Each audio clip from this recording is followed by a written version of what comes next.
이른 아침 햇살 받기 시간입니다. 오늘은 느헤미야 12장을 살펴보겠습니다. 이제 13장으로서 느헤미야는 마무리됩니다. 12장입니다.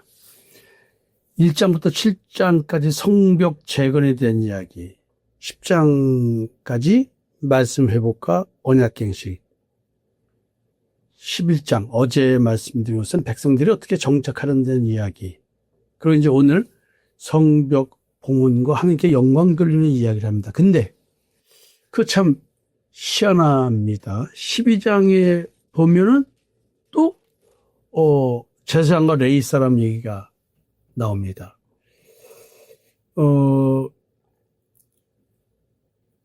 참 왜 자꾸 이렇게 이름이 반복될까요? 참 재밌습니다.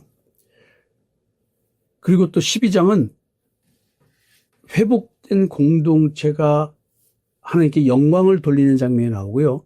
그리고 다윗과 다윗의 규례 이야기가 나옵니다. 그리고 솔로몬 시대를 회상하게 합니다. 뭔가 지금 느헤미야, 에스라 이 시대에 다시 다윗의 규례라는 말을 씀으로써 뭔가 올바른 모범적 신앙이 회복된다라는 얘기를 하는 것 같습니다. 먼저 왜 또 제사장과 레위인 명단인가?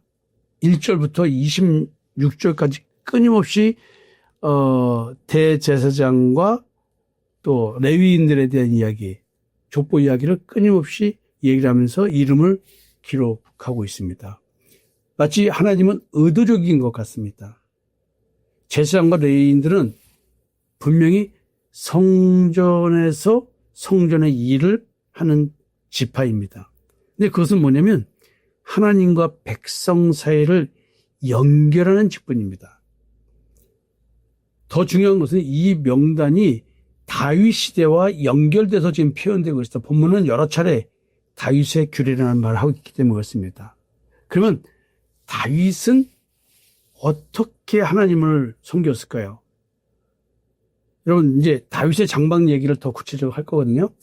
다윗은 어쩌면 성전 건축 그 자체보다 하나님의 인재를 사모한 왕이었다는 것입니다. 시편 20편에서 보면 내가 여호와께 바라는 한 가지 일, 이런 표현이 나옵니다. 다윗에게는 중요한 것이 왕권이 아니었습니다. 하나님 자체였습니다. 여러분 27편에 여호와는 나의 빛이요 나의 구원이시니 내가 누구를 두려워하리요 쭉 하면서 4절에서 내가 여호와께 바라는 한 가지 일, 그것을 구하리니 곧 내가 내 평생에 여호와의 집에 살면서 여호와의 아름다움을 바라보며 그의 성전에서 사모하는 것이라. 임마누엘이 이루어진 상태, 자기 자신이 하나님의 성전이 되는 상태에 대한 이야기를 하고 있습니다. 즉 하나님과 동행하는 삶에 대한 얘기를 하고 있습니다. 왕권이 아니었습니다. 여호와께 바라는 일, 저도 마찬가지 제 개인적 신앙으로는 다윗의 고백과 같은 고백을 하고 오늘도 그렇게 삽니다. 여러분도 이 고백이 여러분들의 고백이 되었으면 좋겠습니다. 시편 27편을 읽으시고 한번 이 말씀에 따라서 댓글을 달아주셨으면 좋겠습니다. 나도 여호와께 바라는 한 가지가 무엇일까? 그래서 다윗은 그 당시에 찬양대를 조직하고 레위인 체계를 정비하고 예배 질서를 확립하면서 제사장들도 순번을 따라서 다 헌신봉사하게 만들었습니다. 지금 느헤미야 12장은 이 다윗 때의 예배를 회복한다라는 어떤 명분을 제시하면서 이대로 가고 있습니다. 그리고 솔로몬 얘기를 하면서 솔로몬은 성전을 완성한 왕입니다. 다윗이 준비했고 솔로몬이 건축했습니다. 솔로몬 성전 봉헌의 핵심은 건물 자체가 아니라 하나님의 영광이 성전에 충만했다는 얘기입니다. 따라서 건물은 헐어버리라. 왜? 사람이 성전이기 때문에, 그리스도가 성전이기 때문에. 그래서 솔로몬 성전 봉헌 때 하나님의 영광이 충만했다. 이것은 건물이 아니라 우리를 말하겠죠. 나를 말하겠죠. 내가 하나님의 성전이라면. 그래서 지금 느헤미야 12장은 솔로몬 시대의 흉내내려는 것이 아닙니다. 하나님의 임재, 하나님의 영광이 충만했던 그 사건을 기억하면서 무너졌던 언약 공동체가 다시 하나님의 말씀 중심으로 회복되는 것을 보여주는데, 이것이 율법적 회복을 말하는 것이 아니라 제사 행위의 회복이 아니라 다윗이 추진했던 다윗의 장막, 뒤에 가서 이 얘기를 다시 하겠습니다. 자, 이겁니다. 그래서 여러분들에게 성벽 봉헌에 대한 의미를, 성벽 건설에 대한 의미를 사실은 제가 구분 짓는 거다, 구별 짓는 거다라고 얘기를 하면서, 사실 우리들의 구별되면 십자가의 죽음과 부활면서 부활을 통해서, 즉 믿음을 통해서 구별되는 것이거든요.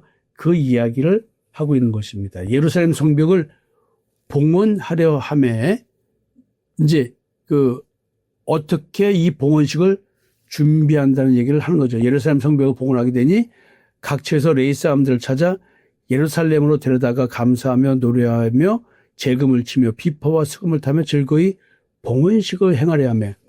여러분, 여기서 보면 지금 시대로 말하면 하나님께 봉헌하기 위해서 목회자들을 찾는 것 같습니다. 헌신 봉사자들, 레위 지파들. 사실은 성벽을 봉헌하는 건 아니죠. 근데 왜 성벽에서 찬양을 할까요? 성벽 위에서 찬양할까요? 성벽은 거룩과 속됨의 경계고 언약 공동체의 경계고 하나님 백성의 정체성을 상징하는 거라고 이미 말씀을 드렸습니다. 사실 예루살렘이 몰렸다는 얘기는 국방 실패, 안보의 실패가 아니라 하나님과의 관계가, 하나님과의 언약 체계가 붕괴되었다는 것입니다. 그래서 성벽 제거는 하나님의 백성의 정체성의 회복을 갖고 성벽 봉헌식을 한다는 얘기는, 그리고 다윗과 솔로몬 얘기를 한다는 얘기는 하나님이 원하시는 대로의 신앙이 회복된다는 것을 얘기하는 것입니다. 그리고 에베소 2장에서도 그의 안에서 건물마다 서로 연결하여 주 안에서 성전이 되어가고, 그러니까 예수 그리스도를 모퉁이 돌로 우리들이 산돌 하나하나가 돼서 이 성전을 이어가는 거거든요. 이 성벽은 이걸 얘기합니다. 오늘날 우리들의 믿음으로 구별됨, 그리고 내가 가진 십자가의 대속의 은총, 이걸 믿는 나의 정체성, 구원에 이르는 길이 자기 의간이 믿음의 의라는 사실, 이 성벽은 이렇게 구별됨을 표현해 주고 있습니다.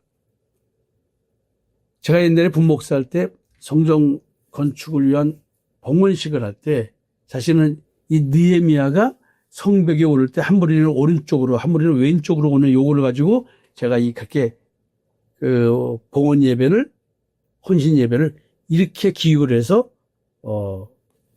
진행했었습니다. 그래서 기획을 한다면 이런 상징적 의미가 있는 것이죠. 성벽 위를 돌면서 찬양하는 것, 단순 축제가 아니라 하나님께서 회복하신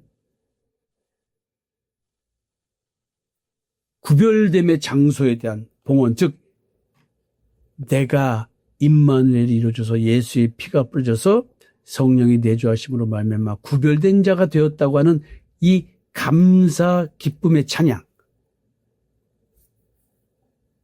이걸 하는 거겠죠. 이 찬양은 하나님이 원하시는 그런 찬양의 제사인 것입니다. 하나님이 원하시는 제사가 바로 이런 거거든요.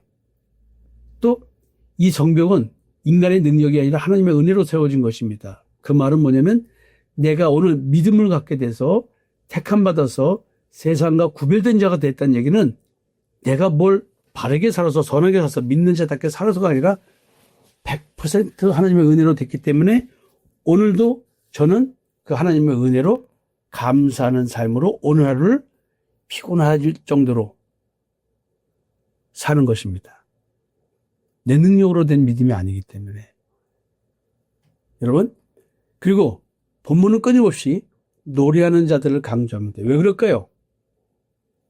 성벽은 돌로 쌓았지만 공동체는 이렇게 임마누엘이 이루어진 자들의 찬양으로 이루어지는 공동체이기 때문에 그렇습니다.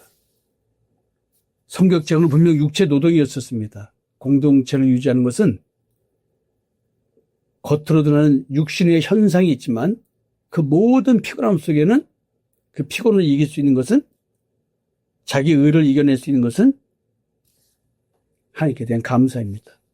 나를 성전 삼아주신 하나님, 예수 믿는 믿음으로 성전 삼아주신 하나님, 그것이 감사해서 기뻐서 찬양하는 것입니다. 그래서 찬양은 단순한 음악이 아니라 찬미의 제사를 드리는 것입니다. 하나님이 구하시는 제사가 바로 이런 거겠죠. 그래서 이 찬양은 나를 향한 하나님의 사랑, 십자가에서 확증된 나를 향한 하나님의 사랑, 이것을 찬양하는 것입니다. 나를 향한 구원의 경륜, 나를 출애굽시키신 하나님, 마음가죽을 베고 할례를 받게 해서 하나님께 속하게 해주신 그 하나님, 그걸 기억하는 자들이 기뻐서 감사해서 드리는 신앙 고백이 찬양인 것입니다. 다윗이 시편을 통해서 이런 일을 했던 것이죠. 그 다음에 이제 제사장과 레위인에 대한 얘기가 쭉 나옵니다. 이들은 일은 성전 업무를 담당하지만 그들은 하나님의 거룩을 지키는 사람들이었습니다. 성벽이 외부 경계를 지킨다면 제사장과 레위인은 내부 거룩을 지키는 것입니다. 둘 다 필요하죠. 성벽만 있으면 형식주의고 성전만 있으면 어찌 보면 혼합주의 신앙이 될 수도 있습니다. 혼합주의라는 것은 뭐냐면 우상숭배가 들어올 수 있다는 얘기겠죠. 그래서 성벽, 믿음, 성전, 하나님이 함께 주신 임마누엘, 하나님의 인재, 이런 자들이 하나님께 제사를 드리는 자죠. 진정한 찬양의 제사를 드릴 줄 아는 하나님이 원하시는 제사, 이들이 바로 레위인이고 이들이 바로 하나님의 백성인 것입니다. 그래서 찬양과 순종이 함께 이루어져 나가는 것이죠. 그래서 예수 그리스도께서 십자가에서 하나님과 인간 사이를 화목하게 해주셨습니다. 이게 바로 이제 지금 성벽과 성전 이야기와 직결되는 이야기겠죠. 십자가는 죄와 사망의 권세를 무너뜨리는 참된 성벽입니다. 완전히 구별되는 것이죠. 성벽 병원은 궁극적으로 우리는 하나님의 은혜로 구원받았고 구원받은 자들의 공동체다라는 얘기를 이 봉헌식을 통해서 이야기를 하는 것입니다. 오늘날 이 느헤미야 12장은 우리에게 교회는 조직이 아니고 프로그램이 아니고 건물이 아니고 그런 걸로 유지되는 것이 아니라 교회는 하나님의 말씀으로 내가 새로운 피조물로 거듭난다는, 그래서 하나님이 원하시는 내가 거룩하니 너희도 거룩하라고 하는 이 거룩이 이루어지는 것, 이게 교회죠.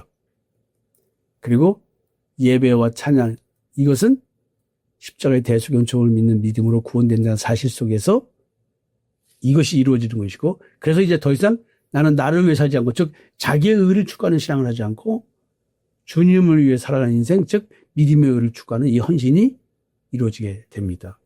그래서 이 모든 것들의 중심에는 십자가의 은혜가 기본입니다. 이제 느헤미야 12장은 다윗이 세운 예배 질서와 솔로몬이 완성한 성전 중심 신앙을 표본으로 해서 바벨론의 포로에서 돌아온 죄의종 율법의종 사망권세 중에서 해방된 자들의 공동체가 어떻게 회복되어 가는가에 대한 이야기를 해주고 있습니다. 성벽 봉헌은 단순한 돌 성벽의 완공식이 아니라 하나님께서 회복시킨 백성과 공동체 전체를 하나로 묶는 성령의 하나됨으로 일치하게 만드는, 예수 그리스도의 십자가의 대속영통을 믿는 믿음의 의로 구원받는다고 하는 이 하나님의 비밀 그리스도의 계시를 온전히 믿는 자들의 모임이라는 얘기를 하고, 이것 때문에 하나님께 감사하는 것입니다. 자, 내일은 다윗의 장막을 중심으로 12장을 한 번 더 살펴보도록 하겠습니다. 감사합니다.